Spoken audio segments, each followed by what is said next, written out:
আপনি যদি আমেরিকার রাজনীতি একটু অনুসরণ করে থাকেন তাহলে নিশ্চয়ই বিষয়টা আপনার নজরে এসেছে। আর সেটা হলো, নতুন কোনো প্রেসিডেন্ট দায়িত্ব নেয়ার পর থেকে কিছুদিন পর পরই খবর আসে যে তার অ্যাপ্রুভাল রেটিং কত। আজ 52%, তো 3 মাস পরে 47%, আর 6 মাস পরে হয়তো 43%। অর্থাৎ শুধু নির্বাচনে জিতলেই গল্পটা শেষ হয়ে যায় না। এরপর মানুষ সরকারকে কিভাবে মূল্যায়ন করছে সেটিও নিয়মিত মাপার চেষ্টা করা হয় জনমত জরিপের মাধ্যমে। বাংলাদেশে কিন্তু এমন জাতীয় রাজনৈতিক জরিপ খুব একটা দেখা যায় না। একটা জরিপের সাথেই আমরা বেশি পরিচিত, আর সেটা হয় নির্বাচনের আগে আগে। তখন বেশিরভাগ সময় সরকারি দলই এগিয়ে থাকে। মানুষও সেসব জরিপ খুব একটা বিশ্বাস করে বলে মনে হয় না। অনেকেই সেটাকে দেখেন জনমতকে প্রভাবিত করার চেষ্টা হিসাবে। আবার দেখুন, বাংলাদেশে আমরা প্রায়ই শুনি মানুষ সরকারের উপর ক্ষুব্ধ, আবার কেউ বলেন না, মানুষ সরকারের সঙ্গেই আছে। কিন্তু এতদিন এসব দাবির বেশিরভাগই ছিল রাজনৈতিক বক্তব্য বা ব্যক্তিগত পর্যবেক্ষণ। এবার প্রথমবারের মতো ডেল্টাগ্রাম নামের একটি গবেষণা প্রতিষ্ঠান বলছে তারা দেশের 3000 মানুষের মতামত নিয়ে একটি জাতীয় জনমত জরিপ করেছে। আর সেই জরিপে দেখা গেছে প্রধানমন্ত্রী তারেক রহমানের কাজকে সমর্থন করছেন 75.3% মানুষ।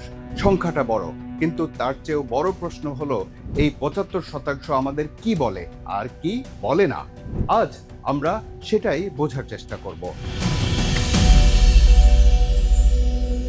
ডেল্টাগ্রাম বলছে তারা দেশের 8টি বিভাগ থেকে 3000 মানুষের সাক্ষাৎকার নিয়েছে, 2 ধাপের প্রবাবিলিটি স্যাম্পলিং ব্যবহার করেছে।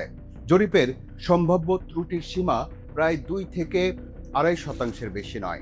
শুনতে এগুলো যথেষ্ট পেশাদার মনে হয়, এমনকি আন্তর্জাতিকভাবে ব্যবহৃত জরিপ পদ্ধতির সঙ্গেও সামঞ্জস্যপূর্ণ।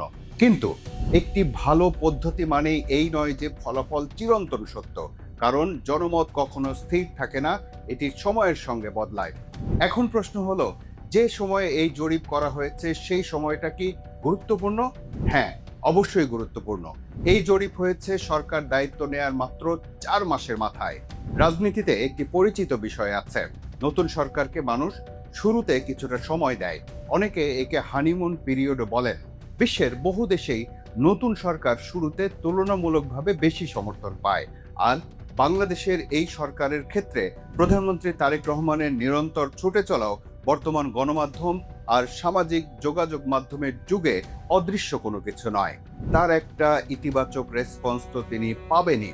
তবে আজ 75% সমর্থন পাওয়া মানেই 1 বছর পরও এই সমর্থন একই থাকবে এমন নিশ্চয়তা নেই কোথাও। জরিপের ফল বলছে বিভাগ ভিত্তিক হিসেবে প্রধানমন্ত্রীর প্রতি সবচেয়ে বেশি সমর্থন পাওয়া গেছে রংপুর বিভাগে, যেখানে অনুমোদনের হার 83.1%। অন্যদিকে সবচেয়ে কম সমর্থন পাওয়া গেছে ঢাকা বিভাগে, যেখানে এই হার 70.4%। গ্রামাঞ্চলে আবার সরকারের প্রতি সমর্থন শহরের তুলনায় বেশি। জরিপে গ্রামীণ এলাকার 78.5% উত্তরদাতা প্রধানমন্ত্রীর কর্মকাণ্ডে সন্তুষ্টি প্রকাশ করেছেন। শহর অঞ্চলে এ হার 70.1%। বয়স ভিত্তিক বিশ্লেষণে দেখা যায় সব বয়সী মানুষের মধ্যে সমর্থনের হার প্রায় একই রকম হলেও 60 বছরের বেশি বয়সীদের মধ্যে এটি তুলনামূলকভাবে কম, 70.9%। এখন প্রশ্ন হলো, এই জরিপ কি জনমত মাপে নাকি জনমত তৈরি করে? এখানে আরেকটি বিষয় আছে। রাজনৈতিক যোগাযোগে একটি পরিচিত ধারণা হলো ব্যান্ডওয়াগন ইফেক্ট, অর্থাৎ যখন মানুষ বারবার শুনতে থাকে যে একটি দল বা একজন নেতা খুব জনপ্রিয়, তখন কিছু মানুষ সেই জনপ্রিয়তার দিকেই ঝুঁকতে শুরু করে। অর্থাৎ একটি জরিপ শুধু জনমত মাপেই না, কখনো কখনো জনমতকেও প্রভাবিত করতে পারে। এটি কোনো অভিযোগ নয়, এটি রাজনৈতিক যোগাযোগ নিয়ে বহু বছরের গবেষণায় আলোচিত একটি বিষয়। আবার এসব জরিপ সরকারকেও তার পথ বেছে নিতে সহায়তা করে। আরেকটি প্রশ্ন, মানুষ কি সবসময় নিজের প্রকৃত মত বলে? ডেল্টাগ্রাম নিজেরাই একটি গুরুত্বপূর্ণ সতর্কতা দিয়েছে। তারা বলছে সরকার পরিবর্তনের পর মানুষ সরাসরি সাক্ষাৎকারে রাজনৈতিক মত প্রকাশে কিছুটা সতর্ক থাকতে পারে। গবেষণার ভাষায় একে বলা হয় সোশ্যাল ডিজায়ারেবিলিটি বায়াস, অর্থাৎ মানুষ নিজের মনের কথা না বলে এমন উত্তরও দিতে পারে যেটা সে নিরাপদ মনে করে। এটি শুধু বাংলাদেশের বিষয় নয়, কিন্তু পৃথিবীর বহু দেশে জনমত জরিপে এই বিষয়টি গবেষণার অংশ। এবার আসি এমন একটি প্রশ্নে যেটা অনেকের মনেই আসতে পারে।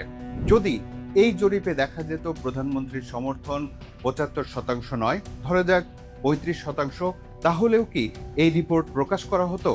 সত্যি কথা হলো আমরা জানি না, আর না জেনে কোনো সিদ্ধান্তে পৌঁছে যাওয়া ঠিক হবে না। তবে এটুকু বলা যায়, একটি গবেষণা প্রতিষ্ঠানের বিশ্বাসযোগ্যতা শুধু জনপ্রিয় ফল প্রকাশে তৈরি হয় না, বরং অজনপ্রিয় ফলও একইভাবে প্রকাশ করার মধ্যেই তার আসল পরীক্ষা। আজকের এই জরিপ একটি শুরু, কিন্তু আগামী ১ বা ২ বছরে যদি একই প্রতিষ্ঠান নিয়মিত জরিপ করে আর সরকারের জনপ্রিয়তা কমে গেলেও সেই ফল প্রকাশ করে, তাহলেই তাদের নিরপেক্ষতা নিয়ে মানুষের আস্থা আরো অনেক বাড়বে। তাহলে এই জরিপ থেকে আমাদের শিক্ষা কি? প্রথমত, একটি জরিপ কখনোই চূড়ান্ত সত্য নয়, এটি একটি নির্দিষ্ট সময়ের ছবি। দ্বিতীয়ত, জরিপের ফলের মতোই জরিপের পদ্ধতিও গুরুত্বপূর্ণ। কে করেছে, কিভাবে করেছে, কতজনের সঙ্গে কথা বলেছে, কতটা স্বচ্ছ ছিল, এসব প্রশ্নও সমান জরুরি।